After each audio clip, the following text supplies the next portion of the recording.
এলাকার মানুষ সচেতন হন, মিডিয়া টক শো শুরু করে, মিডিয়া বুম ক্যামেরা নিয়ে ঘোরাঘুরি করে, সোশ্যাল মিডিয়া ইউটিউবাররা সত্য সামনে আনতে শুরু করেন, ভারতীয় জনতা পার্টির লোকেরা সক্রিয় হয়, একাধিক হেলে পড়া বাড়ির চিত্র গোটা কলকাতায় সামনে এসেছে।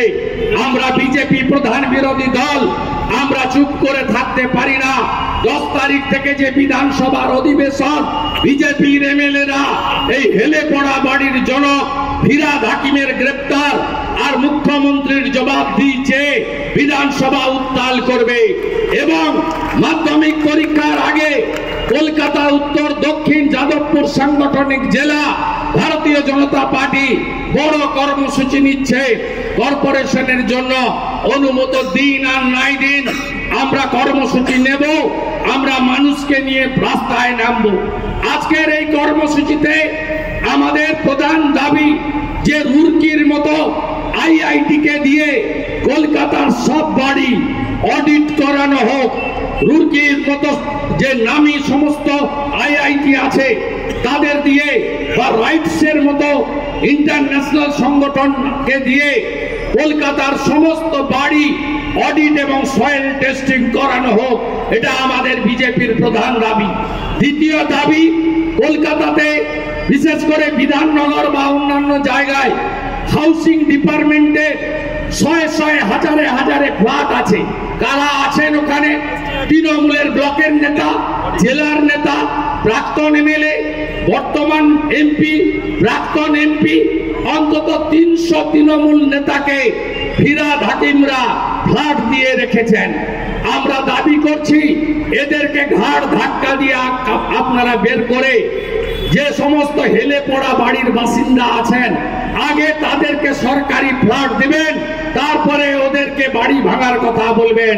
আমরা সমস্ত বঞ্চিত, সমস্ত প্রতারিত লোকের সঙ্গে আছি। অধিকাংশ বাড়ির মালিক মধ্যবিত্ত, নিম্নবিত্ত, তাদের জমানো পুঁজি এবং ইএমআই করে তারা এই সমস্ত ফ্ল্যাট কিনেছেন উচ্চ মূল্যে। তাদেরকে অর্থনৈতিকভাবে শেষ করে তাদেরকে উদ্বাস্তু বানাতে দেব না। তাদেরকে পলিথিন দিয়ে ভোগলার চালা, টিনের চালা বলে তাদেরকে রাখতে দেব না। এরা ভারতীয়, এরা বাংলার আদি বাসিন্দা, এরা সর্বস্ব নিংড়ে দিয়ে বাঙালির একটা স্বপ্ন যে কলকাতায় বাড়ি হবে, শহরে বাড়ি হবে। আপনারা আগে সরকারি ফ্ল্যাট থেকে চোর তৃণমূলের নেতাদের ঘাড় ধরে বের করে এদেরকে ফ্ল্যাট অ্যালট করবেন। তারপরে ফিরহাদ হাকিম আর সিপি কলকাতা পুলিশ পাঠিয়ে মাইকিং করবেন, বেরিয়ে আসুন, বাড়ি ভাঙবো, বাড়ি বিপজ্জনক। এর মধ্যে যদি সেলাইন কাণ্ডের মতো একজন মারা যায়, আপনাদের বিরুদ্ধে আমরা ওই পরিবারকে নিয়ে খুনের মামলা করব। কারণ আপনারা দায়িত্ব এড়িয়ে যেতে পারেন না। আপনারা সাংবিধানিক ভাবে দায়িত্ব পেয়েছেন, আপনারা দায়বদ্ধ কলকাতার এই হেলে পড়া বাড়ি থেকে, আতঙ্ক থেকে মানুষকে বিপদ থেকে মুক্তি দেওয়ার জন্য। তাই আগামী দিনে আমাদের আন্দোলন চলবে।